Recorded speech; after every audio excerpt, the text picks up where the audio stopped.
ఆంధ్రప్రదేశ్లోకి ఒడిశా అధికారులు నిఘా పెట్టడానికి వస్తే ఊరుకునేది లేదని గిరిజన శాఖ మంత్రి సంధ్యారాణి హెచ్చరించారు. మన్యం జిల్లా సాలూరు మండలం దండిగాం నుంచి నేరేళ్ల వలస వెళ్లే రోడ్డును ఆమె ప్రారంభించారు. ఈ సందర్భంగా ఒడిశా అధికారుల తీరుపై తీవ్రంగా స్పందించారు.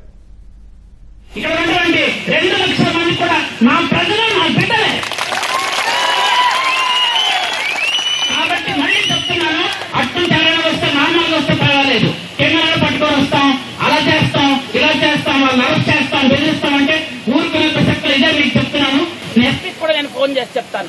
ఏంటిది నాకు అర్థం అవదు. గిరిజనులకు హక్కు ఉండదా? మామూలు ట్రైన్ వేరే వాళ్ళకే ఉంటుందా? వాళ్ళకి నచ్చిన దగ్గర ఉంటారు, వాళ్ళకి నచ్చినట్టు ఉంటారు, నచ్చినట్టుగా జీవిస్తారు. అడిగితే ఊరుకోరని మన పోలీసులు ఎవరైనా వెళ్ళారా? విలేకరులు మీరు ఎవరైనా వెళ్ళారా అక్కడికి? మరి ఎలా వాళ్ళకి వస్తారు? వాళ్ళకేంటి అవసరం? ఇక్కడికి వచ్చి ఏం చేయాలని వస్తున్నారు వాళ్ళు?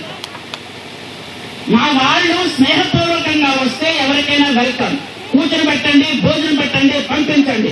కానీ ఆలోచనలు వేరేగా ఉంటే మాత్రం ఊరుకోవడం మాత్రం మళ్ళీ మళ్ళీ మళ్ళీ స్పష్టం చేస్తున్నాం. మేము క్రమశిక్షణ కలిగినటువంటి గిరిజన సోదరి మళ్ళీ మేము క్రమశిక్షణగా ఉంటున్నాం. సిఐ గారు నేను చెప్తున్నాను, ఆ రాష్ట్రం నుంచి ఎవరైనా రావాలి అంటే వ్యాపారం రావచ్చు, ఏదైనా పని ఉంటే రావచ్చు. కానీ మా మీద కన్ను పెట్టడానికి వస్తే మాత్రం ఊరుకునే ప్రసక్తి లేదు. మీకు సీరియస్ గా చెప్తున్నాను నేను.